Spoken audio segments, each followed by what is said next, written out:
이 영상과 함께 하시는 이 순간, 여러분이 계신 그곳에 잔잔하고 따뜻한 행운이 조용히 내려앉기를 진심으로 바랍니다. 60대의 아내를 먼저 떠나보낸 64세 독거 남성의 이야기입니다. 아내가 없으니 치킨 한 마리도 혼자 시키기 눈치 보이고 밥 한 끼도 제대로 챙기기 힘든 게 현실입니다. 대한민국 60대 독거 남성 109만 명, 이 중 많은 분들이 지금 이 순간도 홀로 밥상을 차리고 계십니다. 이 영상은 그분들의 이야기입니다. 혼자 사는 시니어, 독거 노인, 노후 생활, 배우자 사별, 60대 일상, 독거남 현실이라는 키워드로 찾아오셨다면 끝까지 꼭 봐주세요. 오늘 영상이 조금이라도 위로가 되셨으면 합니다. 잠깐만요. 영상 시작 전에 한 말씀만 드릴게요. 인생 나이테 채널은 이렇게 평범하지만 절절한 시니어분들의 이야기를 계속 담아가고 있습니다. 이런 이야기가 더 많은 분들께 닿을 수 있도록 구독 버튼과 좋아요 한 번씩만 눌러주시면 저한테는 정말 큰 힘이 됩니다. 알림 설정까지 해주시면 다음 이야기도 놓치지 않으실 수 있어요. 진심으로 감사드립니다. 혹시 이런 적 있으세요? 치킨이 먹고 싶은데 전화기를 들었다 놨다 하다가 그냥 편의점 삼각김밥으로 때운 적. 치킨이 아까워서가 아니에요. 혼자 한 마리를 다 시키는 게 왠지 모르게 너무 서글퍼서. 오늘 이 영상은 67세 아내를 먼저 떠나보내고 지금 혼자 살고 계신 64세 한 남성의 이야기입니다. 이분 치킨이 먹고 싶어도 못 시킵니다. 돈이 없어서가 아니에요. 함께 먹을 사람이 없으니까요. 대한민국에 이분처럼 배우자를 잃고 혼자 살아가는 60대 남성이 지금 109만 명입니다. 오늘 영상 끝까지 보시면 혼자 사는 게 왜 이렇게 힘든지, 그리고 그 힘들 속에서도 어떻게 하루하루를 버텨낼 수 있는지 실질적인 이야기까지 드립니다. 절대 그냥 넘기지 마세요. 이건 남 얘기가 아닐 수 있습니다. 그분 이름은 박종수 씨입니다. 올해 64, 경기도 외곽의 작은 빌라 302호에 혼자 살고 계세요. 처음 이분 이야기를 들었을 때 저도 가슴이 턱 막혔습니다. 딱히 특별한 사건이 있었던 게 아니에요. 그냥 치킨 한 마리 얘기였거든요. 치킨이 드시고 싶으셨는데 왜 못 시키셨어요? 이렇게 물었더니 이분이 잠깐 말을 멈추더니 이러셨어요. 혼자 시키면 뭔 재미야. 그리고 혼자 앉아서 치킨 뜯는 꼴이 너무 처량해서 그 말 한마디가 저는 한참을 마음에 걸렸습니다. 종수 씨 아내분, 이름은 정수님 씨셨는데요.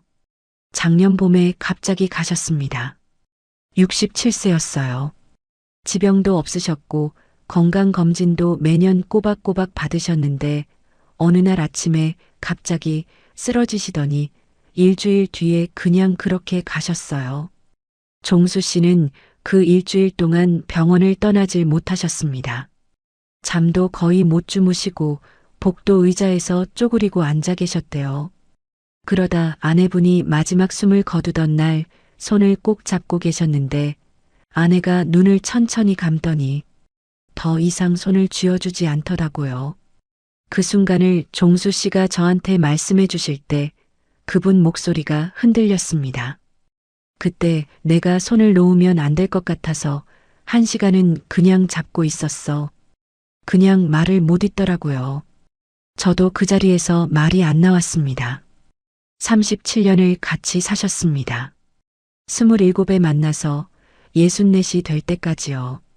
그러니까 종수 씨한테 아내는 그냥 배우자가 아니에요. 밥 먹는 법, 잠자는 법, 아침에 일어나는 법. 일상의 모든 게 아내랑 함께였던 거잖아요. 그게 하루아침에 없어진 겁니다.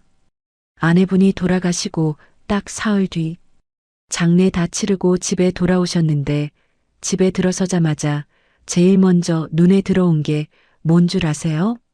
부엌이었대요. 아내가 쓰던 앞치마가 그대로 걸려 있고, 냄비가 씻다 만채로 개수대에 놓여 있고, 냉장고엔 아내가 직접 담근 깍두기가 한 통 들어 있고, 종수 씨가 그 자리에서 주저앉으셨대요. 그냥 부엌 바닥에 앉아서 한참을 우셨다고. 그때 그 깍두기를 내가 한 달 동안 먹었어. 버리기가 싫어서. 아직 그의 손길이 거기 남아있는 것 같아서 저는 이 말을 듣고 한동안 아무 말도 못했습니다. 아내가 없으니 밥을 차리는 것 자체가 너무 낯선 거예요. 종수 씨 37년 동안 밥을 혼자 해 드신 적이 없으셨거든요. 아내분이 다 해주셨으니까요. 처음엔 라면으로 버티셨는데 그것도 나중엔 물리고, 편의점 도시락을 사오시는데 계산대 직원이 혼자 드세요? 하고 물어봐서 너무 창피하셨대요. 근데 사실 그 직원은 그냥 봉투가 필요한지 물어본 거였는데 종수 씨는 그 말이 너무 크게 들렸대요. 그래서 그 다음부터는 편의점도 안 가시고 마트에서 혼자 이것저것 집어들었다가 도로 내려놓고 그러셨대요. 1인분짜리가 없더라고. 다 2인분, 4인분이야. 혼자 먹기엔 너무 많고, 그냥 과자 한 봉지 사서 그걸로 저녁 때운 적도 있어. 이 이야기 어떻게 들리세요? 저는 이게 너무 먹먹해서 한동안 머릿속에서 떠나질 않았어요. 사실 대한민국에서 60대 남성이 혼자 산다는 건 생각보다 훨씬 더 외롭고 위험한 일입니다. 통계청 자료를 보면 2023년 기준으로 60대 이상 1인 가구 남성이 전국에 약 109만 명입니다. 근데 이 숫자 중에 정기적으로 누군가와 대화를 나누는 분이 얼마나 되실 것 같으세요? 연구에 따르면 60대 남성 1인 가구 중 일주일에 한 번도 제대로 된 대화를 나누지 못하는 분의 비율이 40%를 넘는다고 해요. 40%가 넘어요. 10명 중 4명이 일주일 동안 말 한마디를 제대로 못한다는 겁니다. 종수 씨도 그랬어요. 아내가 살아계실 때는 하루 종일 말이 끊이질 않았대요. 저녁 뭐 먹을까? 오늘 날씨 춥더라. 뉴스 봤어? 이런 별것 아닌 대화들. 근데 그게 없어지니까 하루가 너무 길어지는 거예요. 아침에 눈을 뜨면 해야 할 말이 없어요. 밥을 먹어도 말할 사람이 없어요. TV를 틀어도 그게 그냥 소음처럼만 들리고, 종수 씨가 이런 말씀을 하셨어요. 어느 날 보니까 내가 혼잣말을 하고 있더라고. 배고프네, 오늘 춥네, 이런 거. 그러다 내 목소리를 듣는 게 너무 이상하게 느껴져서 그것도 안 하게 됐어. 그냥 아무 소리도 안 나는 집에 혼자 앉아 있는 거야. 이 말 듣고 저는 솔직히 눈물이 날 것 같았어요. 혼잣말도 안 하게 됐다는 게, 자기 목소리를 듣는 게 이상하게 느껴진다는 게. 치킨 얘기로 돌아가 볼게요. 종수 씨가 치킨을 좋아하세요. 아내 살아계실 때 주말이면 둘이 꼭 치킨을 시켜 드셨대요. 아내분이 후라이드를 좋아하시고 종수 씨는 양념을 좋아하시는데 그래서 꼭 반반으로 시키셨다고요. 그 반반 치킨을 같이 뜯으면서 주말 내내 TV 보고 수다 떨고, 그게 두 분만의 작은 루틴이셨던 거죠. 근데 아내가 가시고 나서 종수 씨는 치킨을 한 번도 안 시키셨대요. 한 마리를 혼자 다 먹기도 그렇고, 무엇보다 반반 치킨을 시켜놓고 후라이드 쪽을 아무도 안 먹으면 그게 너무 슬플 것 같아서요. 그 후라이드 절반. 아무도 먹지 않을 그 절반 때문에 치킨을 못 시키는 거예요. 저는 이 이야기를 들으면서 이게 단순히 치킨 얘기가 아니라는 걸 알았습니다. 이건 아내를 그리워하는 이야기예요. 함께했던 시간을 놓을 수 없는 이야기예요. 종수 씨 하루 일과가 어떤지 들어보셨으면 해요. 아침에 보통 6시쯤 일어나세요. 아내가 살아계실 때 그 시간에 맞춰 일어나시던 게 습관이 된 거래요. 눈을 뜨면 반사적으로 옆에 손을 뻗어보신대요. 근데 이제 아무것도 없죠.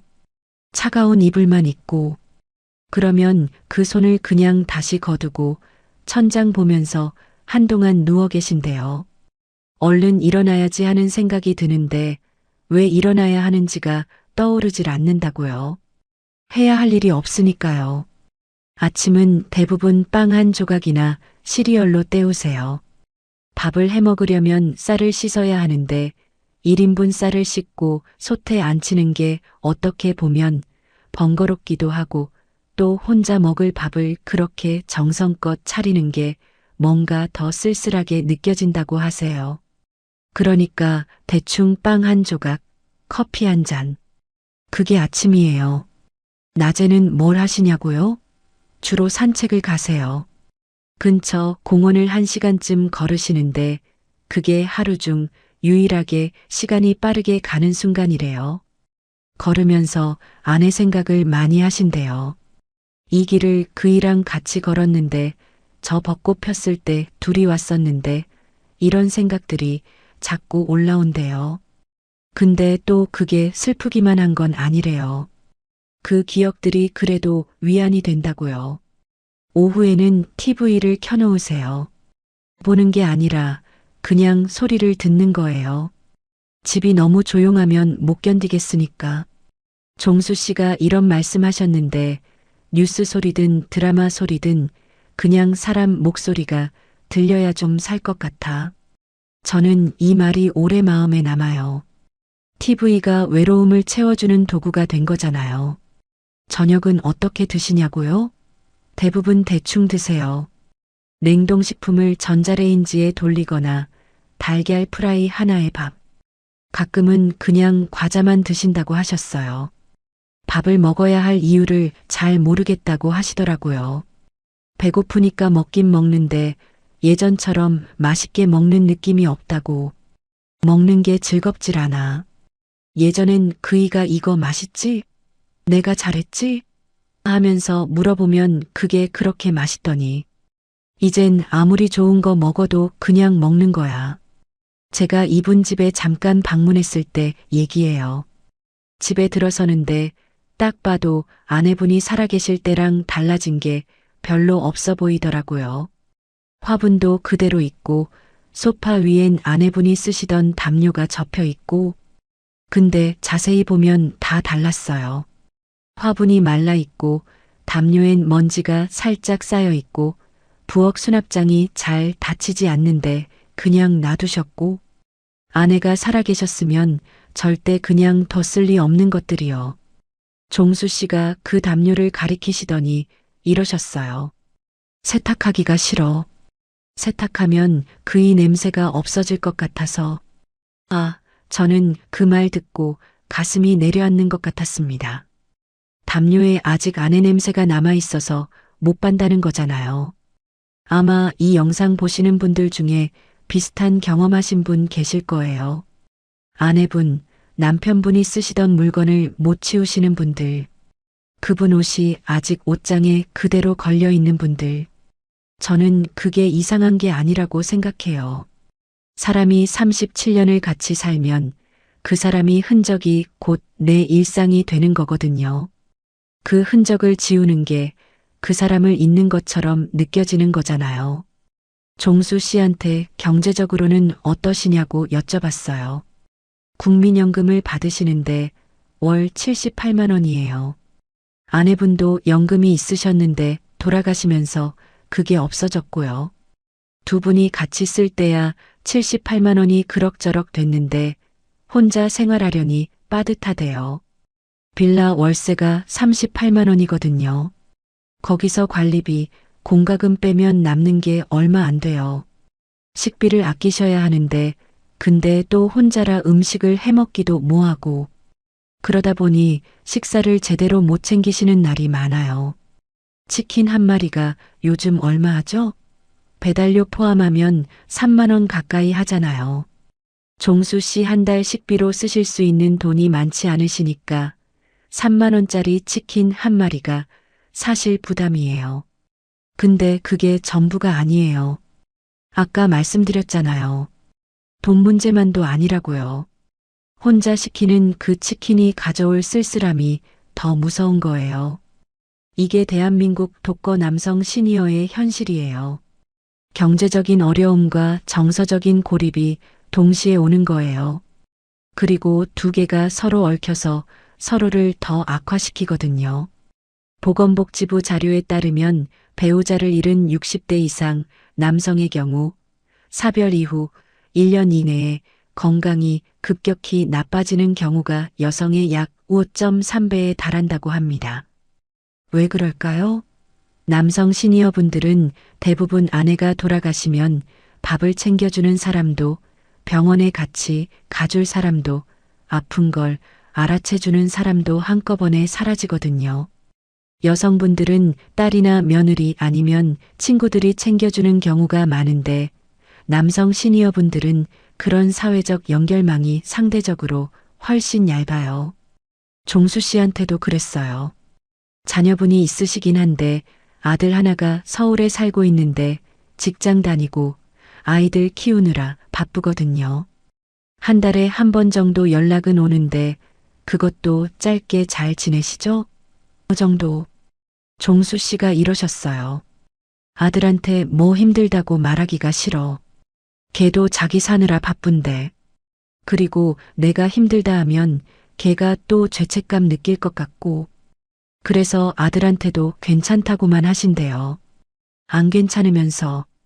이게 우리 어르신들의 전형적인 모습이에요. 자식한테 짐이 될까봐 아프다는 말을 못하는 거요. 힘들다는 말을 못하는 거요. 그러면서 혼자 그 무게를 다 안고 계시는 거예요. 종수 씨 이야기 중에서 제가 제일 마음에 남았던 장면이 있어요. 아내분이 돌아가시고 석 달쯤 지났을 때였대요. 아침에 눈을 떴는데 갑자기 나 왜 살지? 라는 생각이 들더래요. 무서운 생각이 아니었어요. 그냥 진짜로 모르겠더래요. 아침에 일어나서 밥 먹고 TV 보고 자고. 근데 그게 뭘 위한 건지를 모르겠는 거예요. 아내가 살아계실 때는 아내 얼굴 보려고 일어나는 거고, 아내 밥 같이 먹으려고 일어나는 거고, 아내랑 TV 보려고 소파에 앉는 건데, 그 이유가 사라지니까 내가 왜 살아야 하는 건지를 모르겠더래요. 종수 씨가 이 말을 하실 때 목소리가 많이 떨리셨어요. 저도 그냥 옆에서 조용히 들었습니다. 그런데 종수 씨가 그때 살아야겠다는 마음을 다시 잡게 된 계기가 있었어요. 아내분 서랍에서 메모 하나를 발견했대요. 아내분이 아마 생전에 뭔가를 적어두신 것들이 있었는데 그 중 하나였어요. 내용이 뭐였냐면 그냥 쇼핑 메모였어요. 파, 두부, 된장, 계란, 종수 좋아하는 요구르트. 이게 다예요. 아내분이 마트 가시려고 적어 놓으신 거였던 거죠. 근데 종수 씨는 그걸 보고 또 우셨대요. 요구르트. 그이가 내가 요구르트 좋아하는 걸 기억하고 사오려 했던 거잖아요. 그 마지막 남긴 흔적이 나를 생각하는 마음이었던 거잖아요. 종수 씨가 그 메모 종이를 지갑 안에 넣어 다니신대요. 지금도요. 힘들 때 꺼내보면 그이가 아직도 나한테 요구르트 사줄 사람인 것 같아서 그게 좀 힘이 돼. 저는 이 말을 듣고 아, 사람이 사람을 이어주는 건 이렇게 작은 것들이구나 싶었어요. 거창한 유언이 아니라 쇼핑 메모 하나가 사람을 살게 하는 거잖아요. 그렇죠? 그래서 종수 씨는 지금도 버티고 계세요. 요구르트 메모를 지갑에 넣고 하루하루를 버티고 계세요. 아직 치킨을 혼자 시키진 못하시지만 공원은 매일 걸으세요. 아직 밥을 제대로 챙겨 드시진 못하지만 아들한테 가끔 전화는 하세요. 그게 지금 종수 씨가 할 수 있는 최선이에요. 그리고 저는 그게 대단한 일이라고 생각해요. 정말로. 이분처럼 혼자 남겨진 60대 남성분들 사실 주변의 생각보다 훨씬 많으세요. 근데 잘 보이질 않아요. 왜냐면 이분들이 잘 드러내질 않거든요. 힘들어도 티 안 내고, 아파도 참고, 외로워도 혼자 사귀는 게 이 세대 남성분들의 방식이에요. 그게 어릴 때부터 그렇게 살아오셨으니까요. 남자가 울면 안 된다. 힘든 내색하면 약한 거다. 이런 말 들으면서 자라오신 분들이거든요. 근데 그게 지금 이분들을 더 힘들게 하는 것 같아요.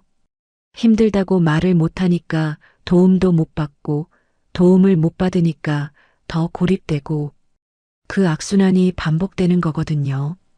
주변에 혼자 사시는 아버지, 형님, 친척 어르신이 계신다면 오늘 한번 전화해 보세요. 요즘 어떠세요? 이 한마디가 생각보다 굉장히 큰 힘이 될 수 있어요. 실제로 보건복지부에서 운영하는 고독사 예방 사업 데이터를 보면 주기적으로 안부 전화를 받은 일인 가구 노인의 우울 지수가 그렇지 않은 분들보다 38% 낮게 나타났어요. 전화 한 통이에요. 방문이 아니어도 되고 밥 사드리는 것도 아니어도 되는데 전화 한 통이 38%래요. 이게 얼마나 큰 숫자인지 아시겠어요? 그리고 혹시 지금 종수 씨처럼 혼자 지내고 계신 분이 이 영상을 보고 계신다면 이것도 알아두시면 좋겠어요. 현재 복지로 홈페이지나 주민센터에 가시면 1인 가구 어르신들을 위한 지원 제도들이 여럿 있거든요. 노인 맞춤 돌봄 서비스라는 게 있는데 생활지원사가 주기적으로 안부 확인도 해드리고 말벗도 되드리고 필요하면 병원 동행도 해주는 서비스예요. 65세 이상이시면 신청 가능하세요. 그리고 각 지자체마다 어르신 식사 지원 프로그램도 있어서 경로당이나 노인복지관에서 점심을 함께 드실 수 있는 경우도 있어요. 종수 씨도 제가 이 얘기를 드렸더니 그런 게 있었어? 하시면서 놀라시더라고요. 몰라서 못 받으시는 분들이 너무 많아요. 종수 씨, 요즘엔 조금씩 나아지고 계세요. 얼마 전엔 아들이 주말에 내려와서 같이 밥을 먹었대요. 아들이 치킨을 시켜왔는데 반반으로요. 아들이 후라이드 쪽을 먹어주더래요. 종수 씨는 양념 쪽을 드시면서 눈물이 날 것 같은 걸 꾹 참으셨대요. 아들놈이 후라이드를 먹더라고. 그이가 후라이드 좋아했는데 어떻게 알고. 아들은 모르고 먹은 거일 수도 있어요. 근데 종수 씨한테는 그게 또 다른 의미로 다가왔던 거겠죠. 그날 이후로 종수 씨 가끔 혼자서도 치킨을 시켜보려고 마음 먹고 계신다고 하셨어요. 아직 못 하셨지만, 근데 생각은 하고 계신다고요. 그게 지금 종수 씨한테는 정말 큰 변화예요. 오늘 종수 씨 이야기 어떠셨나요? 저는 이분 이야기를 들으면서 내내 생각했어요. 우리가 평소에 얼마나 많은 걸 당연하게 여기고 사는지를요. 옆에 누가 있다는 것, 같이 밥을 먹는다는 것, 치킨을 시키면 같이 뜯어줄 사람이 있다는 것. 이게 당연한 게 아니에요. 지금 이 순간 누군가와 함께라면 그게 얼마나 소중한 건지 오늘 한 번만 더 생각해 주셨으면 해요. 그리고 지금 종수 씨처럼 혼자 이 영상을 보고 계신 분이 있다면 이 말만 드릴게요. 당신이 오늘 하루도 밥 한 끼 챙겨 드시고 문 밖에 한번 나가시고 이렇게 이 영상을 끝까지 보신 것. 그게 다 대단한 겁니다. 정말로요. 혼자 버텨내는 하루하루가 그게 사실 제일 힘든 일이에요. 오늘 저는 여러분께 딱 한 가지만 부탁드릴게요. 주변에 혼자 사시는 어른이 계신 분, 오늘 딱 한 통만 전화해 주세요. 뭔 말을 해야 할지 모르겠으면 그냥 밥은 드셨어요? 이 한마디면 충분합니다. 다음 영상에서는 혼자 사시는 어르신들이 실제로 신청할 수 있는 복지 제도들을 더 자세하게 정리해서 가져올게요. 꼭 다음 영상도 봐주세요. 오늘도 이렇게 끝까지 함께 해주셔서 진심으로 감사드립니다. 남편이 떠나고 이제 혼자구나 싶어서 울고 또 울다가 겨우 마음을 다잡았는데 그 빈자리에 아들이 들어왔어요. 처음엔 그게 얼마나 다행이었는지 몰라요. 아, 이 아이가 나 혼자 두지 않는구나. 근데 있잖아요. 그 아이가 들고 온 게 위로가 아니었어요. 빨대였어요. 42살. 멀쩡히 일할 수 있는 나이예요.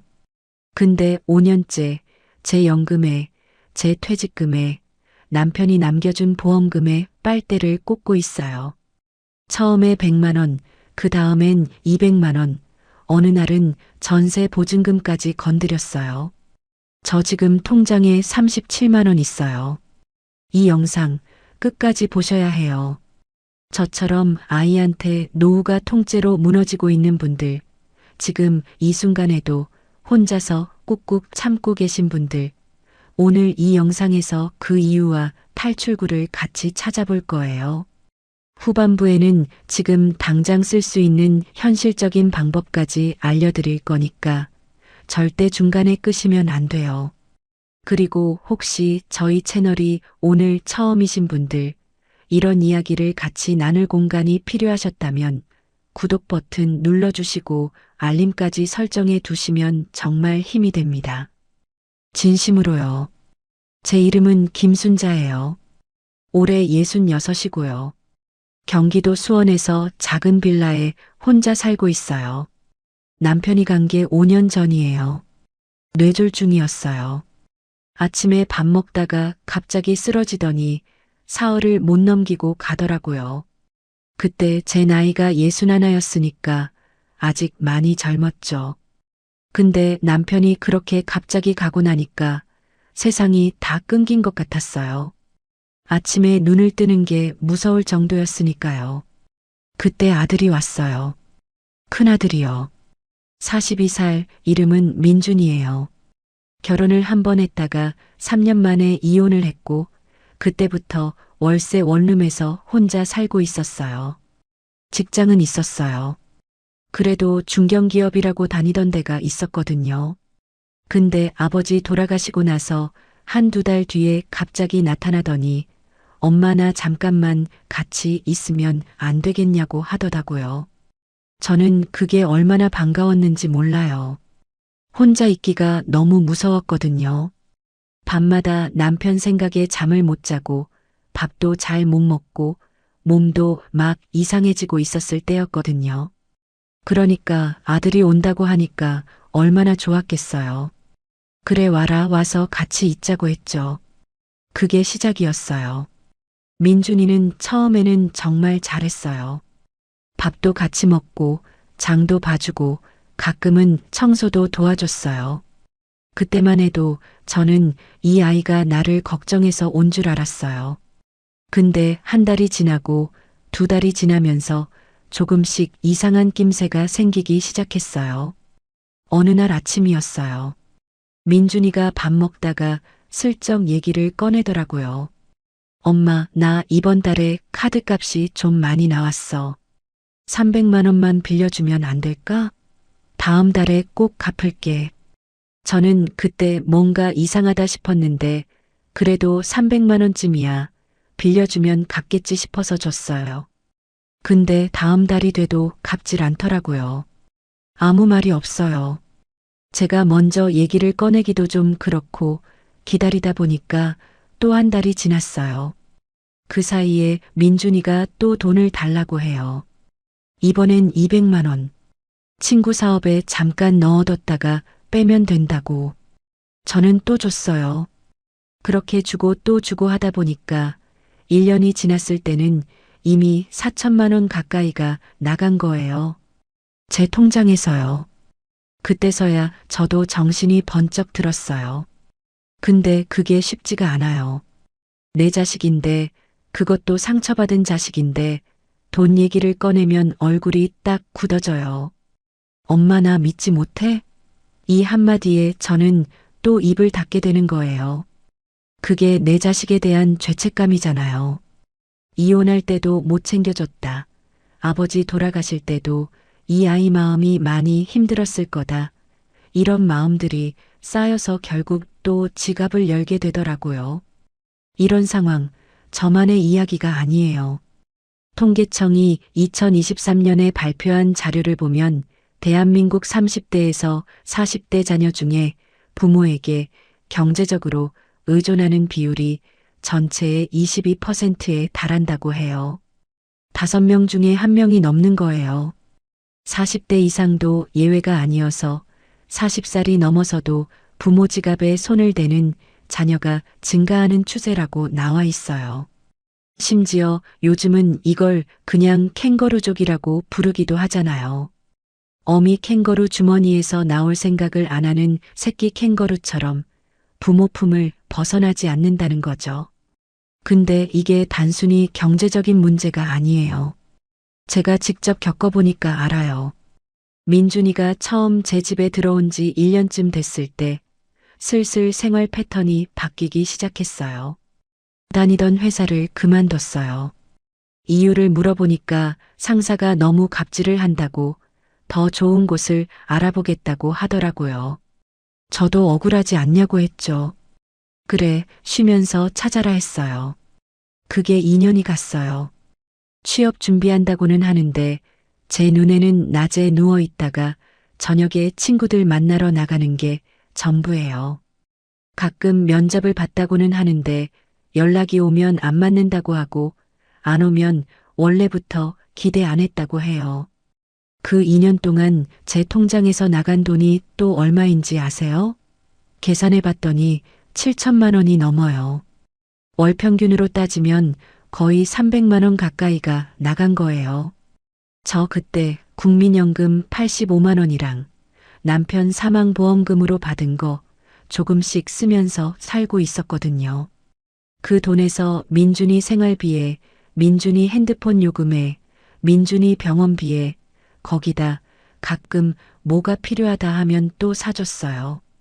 제 생활비는 줄이고 줄여서 한 달에 50만 원도 안 되게 쓰면서요. 그때 이웃에 사는 박선순 씨한테 이 얘기를 처음 털어놨어요. 박선순 씨도 남편 먼저 보내고 혼자 사시는 분인데 제 얘기 듣더니 눈물이 글썽해지더라고요.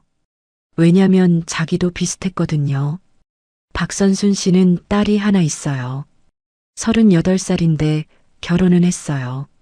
근데 남편이 사업을 한다고 하는데 번번이 실패를 하니까 딸이 엄마한테 손을 벌리는 거예요. 처음엔 500만 원, 그 다음엔 1000만 원, 결국에는 아파트 전세 보증금 2천만 원까지 건드렸대요. 박선순 씨 말이 딸이 우는 얼굴로 엄마 나 진짜 죽고 싶어 이러면 아무것도 못하겠더라고요. 그 말 한마디에 지갑이 열린다고요. 이게 바로 감정적 착취라는 거예요. 착취라는 말이 좀 세게 들릴 수도 있어요. 근데 실제로 노인 심리 전문가들이 이걸 감정적 착취라고 분류하거든요. 자식이 부모의 죄책감, 연민, 사랑을 이용해서 반복적으로 경제적 이득을 취하는 패턴. 이게 고의적이냐 아니냐를 떠나서 결과적으로 부모의 노후를 무너뜨리는 구조예요. 서울대 노년심리연구팀이 2022년에 발표한 연구에 따르면 자녀에게 경제적 지원을 5년 이상 지속한 60대 이상 부모의 37%가 노후 자산이 절반 이하로 줄었다고 응답했어요. 더 충격적인 건 그 중에 절반 이상이 자녀에게 돈을 빌려준 게 아니라 그냥 준 거라는 거예요.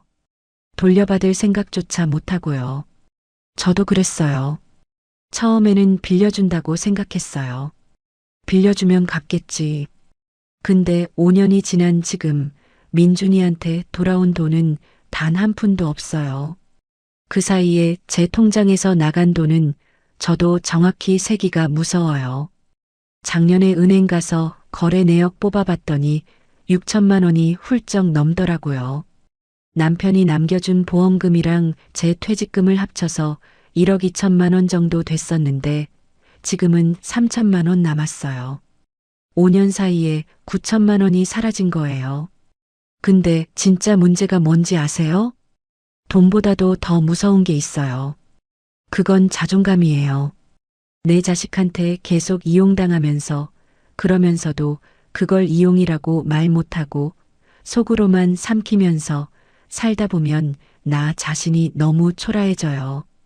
이 나이에 내가 뭘 잘못한 걸까? 내가 아이를 잘못 키운 건가?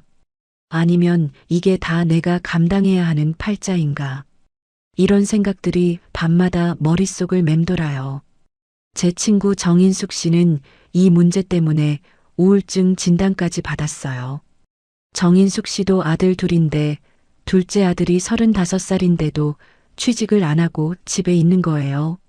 집에서 유튜브 보고 게임하면서 먹고 싶은 거 생기면 엄마한테 카드 달라고 하는 거래요.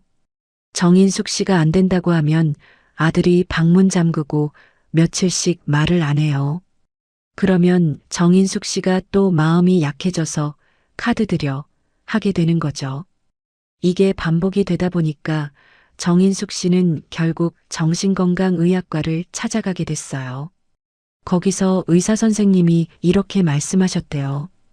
어머니, 지금 어머니 상황은 가정 내 경제적 학대예요. 이 말을 들었을 때 정인숙 씨가 얼마나 충격을 받았겠어요. 내 자식한테 학대를 당하고 있다는 말을 들으니까 서럽고 억울하고 그러면서도 어떻게 해야 할지를 모르겠더라는 거예요. 전문가들은 이런 상황이 왜 생기는지를 여러 가지로 분석해요. 첫째는 부모 세대의 희생 문화예요. 지금 60대, 70대 부모님들은 자녀를 위해 모든 걸 희생하는 게 당연하다고 배우며 자란 세대잖아요. 자식 잘 되라고 내 것을 다 줘도 아깝지 않다는 인식이 뼈에 박혀 있어요. 그러니까 자식이 어려운 상황을 가져오면 안 된다는 말을 못하는 거예요. 둘째는 자녀의 경제적 독립 지원이에요. 2023년 기준으로 대한민국 20대 후반 청년 중에 부모에게 생활비 일부를 받는 비율이 45%에 달한다는 조사가 있어요. 40대까지 확장하면 이 수치는 더 높아져요. 취업난, 집값 폭등, 결혼 비용, 이혼 후 재정착 비용 등 사회적 구조 문제가 복합적으로 작용하는 거예요. 물론 그렇다고 해서 부모의 노후를 갉아먹는 게 정당화되는 건 아니에요. 셋째는 커뮤니케이션 부재예요. 부모와 자녀 사이에 돈에 대한 명확한 대화가 없어요. 얼마를 줄 수 있고 얼마는 줄 수 없는지, 왜 줄 수 없는지 이런 이야기를 테이블 위에 올려놓고 한 적이 없는 거예요. 그러다 보니까 자녀 입장에서는 부모 돈이 무한정 있는 줄 알고 부모 입장에서는 자식이 알아서 가져가지 않겠지 하고 믿는 거예요. 저는 민준이한테 처음으로 제대로 된 얘기를 꺼낸 게 작년 봄이었어요. 5년 만에 처음이에요. 밥 먹다가 제가 통장 내역을 뽑아온 걸 탁자 위에 올려놨어요. 민준이한테 보여주면서 이거 봐. 지금 엄마 통장에 3천만 원밖에 없어. 이게 엄마 노후 자금 전부야. 이걸로 엄마가 앞으로 얼마나 살아야 하는지 알아? 했더니 민준이가 처음에는 화를 내더라고요. 엄마 나 원래 갚으려고 했는데 왜 그런 말해 하면서요. 근데 저도 이번엔 물러서지 않았어요. 갚으려고 했으면 5년 동안 단 한 번이라도 갚았어야지 했더니 한참을 말이 없더라고요. 그게 작은 시작이었어요. 아직도 민준이 문제가 완전히 해결된 건 아니에요. 근데 그날 이후로 저는 조금씩 달라지기 시작했어요. 지금 이 시간 저처럼 비슷한 상황에 있는 분들한테 꼭 드리고 싶은 말이 있어요. 제가 겪으면서 배운 것들이거든요. 전문가한테도 들었고 다른 분들 사례도 보고 제 경험으로도 확인한 것들이에요. 제일 먼저 해야 할 게 뭔지 아세요? 숫자를 종이에 쓰는 거예요. 지금 내 통장에 얼마가 있는지, 한 달에 들어오는 돈이 얼마인지, 그리고 내가 앞으로 몇 년을 더 살아야 하는지 계산해 보는 거예요. 막연하게 있겠지 하고 있으면 절대로 안 돼요. 국민통계 포털 자료 보면 지금 60살 여성의 평균 기대 수명이 27년 더예요. 60에 60을 더하면 87이에요. 그 27년을 먹고 살아야 한다는 거예요. 그러니까 통장에 3천만 원 있다고 많은 게 아니에요. 27년으로 나누면 1년에 111만 원, 한 달에 9만 원 정도밖에 안 돼요. 이 숫자를 눈으로 직접 보면 더 이상 자식한테 돈을 줄 수 있는 상황이 아니라는 게 실감이 나요. 감정이 아니라 숫자로 보는 거예요. 두 번째는 경계선을 말로 표현하는 거예요. 한국 사람들, 특히 우리 나이 세대는 이게 정말 어려워요. 안 된다고 하면 내가 나쁜 엄마가 되는 것 같고, 거절하면 자식이 상처받을 것 같고, 근데 있잖아요. 지금 거절하지 않으면 나중에 더 큰 문제가 생겨요. 제 돈이 다 떨어졌을 때 민준이가 저를 책임져 줄 거라는 보장이 있어요? 없어요. 제가 그걸 5년 동안 몸으로 배웠어요. 경계선을 말할 때 이렇게 해보세요. 나 지금 형편이 어렵다고 솔직하게 말하는 거예요. 감추지 말고요. 아들아, 엄마 통장에 지금 이만큼밖에 없어. 엄마가 앞으로 이걸로 살아야 해. 그러니까 더 이상 도움을 드리기가 어렵다. 이렇게요. 이게 잔인한 말이 아니에요. 오히려 이 말을 해야 자식도 정신을 차릴 수 있어요. 세 번째는 돈 거래를 문서화하는 거예요. 지금까지 준 돈 있으면 차용증을 쓰세요. 당장은 어색하고 민망하더라도요. 법적으로도 의미가 있고 심리적으로도 자녀한테 이게 공짜가 아니라는 인식을 심어주는 효과가 있어요. 변호사 선생님 얘기로는 차용증 없이 20만 원 이상 여러 차례 이체한 기록이 있으면 증여로 볼 수 있어서 나중에 상속 문제에서도 복잡해진다고 해요. 그러니까 문서화는 선택이 아니에요. 네 번째는 내 통장을 분리하는 거예요. 생활비 통장, 비상금 통장, 절대 건드리면 안 되는 통장 이렇게 셋으로 나눠요. 자녀한테 보여줄 수 있는 건 생활비 통장만 보여주는 거예요. 나머지는 절대 모르게 하세요. 이게 비겁한 게 아니라 자기 방어예요. 다섯 번째, 이게 제일 중요한데요. 주변에 이야기를 해야 해요. 저처럼 혼자 사귀면 안 돼요. 자녀 문제는 창피한 일이 아니에요. 오히려 지금 우리 사회에 이런 가정이 얼마나 많은지 알면 놀랄 거예요. 주민센터에 가시면 노인 맞춤 돌봄 서비스도 있고 노인 보호 전문기관이라는 곳에서 경제적 착취 상담도 해줘요. 무료예요. 전화번호는 153이에요. 기억해 두세요. 저는 작년 가을에 거기 처음 전화를 했어요. 상담사 선생님이 너무 차분하게 들어주시더라고요. 어머니 잘못이 아니에요. 이 말 한마디를 들었는데 그냥 눈물이 쏟아지더라고요. 5년 동안 내가 잘못 키운 건가, 내가 더 강해야 했나, 이런 자책을 혼자 해왔는데 잘못이 아니라는 말을 들으니까 얼마나 서럽고 또 얼마나 홀가분한지 모르겠더라고요. 그 다음에는 사회복지사 선생님 연결이 돼서 민준이와 관련된 현실적인 대처 방법들을 같이 찾아봤어요.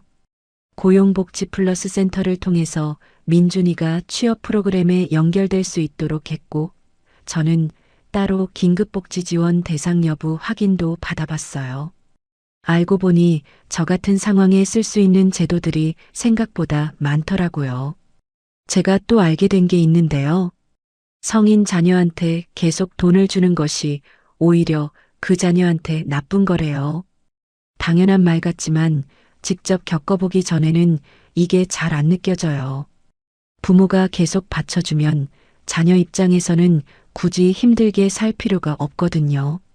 일 안 해도 먹고 살 수 있으니까 스스로 일어설 이유가 없는 거예요. 그게 반복되면 결국 자녀 스스로도 무너져요. 나이 들어서 혼자 아무것도 못하는 사람이 되는 거예요. 한 부모 교육 전문가가 이런 말을 했어요. 자녀를 도와주는 것과 자녀를 망가뜨리는 것의 차이는 딱 하나다. 그 도움이 자녀를 더 강하게 만드느냐, 더 약하게 만드느냐. 이 말이 머릿속에 꽂혔어요. 저는 5년 동안 민준이를 도와준 게 아니라 망가뜨리고 있었던 거예요. 그 사실이 너무 아프고 동시에 이제라도 알았다는 게 다행이었어요. 저처럼 이 이야기 들으면서 고개를 끄덕이는 분들 많이 계실 거라 생각해요. 어쩌면 지금 이 영상을 보면서 눈물이 고이는 분도 있을 거예요. 그런 분들한테 꼭 드리고 싶은 말이 있어요. 당신은 충분히 잘 해왔어요.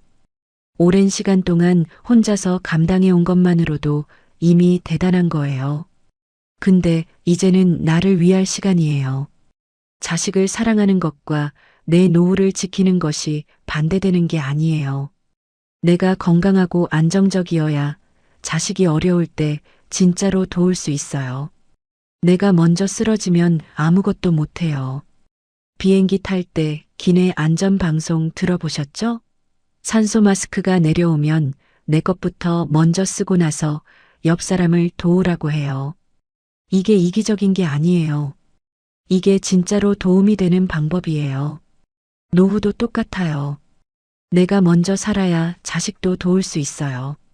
민준이 이야기를 마무리하자면 지금 민준이는 작은 물류회사에 계약직으로 일을 시작했어요. 제가 더 이상 돈을 줄 수 없다고 선언하고 진짜로 주지 않기를 3개월 넘기니까 결국 스스로 움직이더라고요. 30년 만에 처음으로 민준이가 월급 받아서 저한테 50만 원을 내밀었어요. 엄마 생활비에 보태라고요. 저 그때 울었어요. 너무 오래 걸렸지만 이 아이가 아직 늦지 않았구나 싶어서요.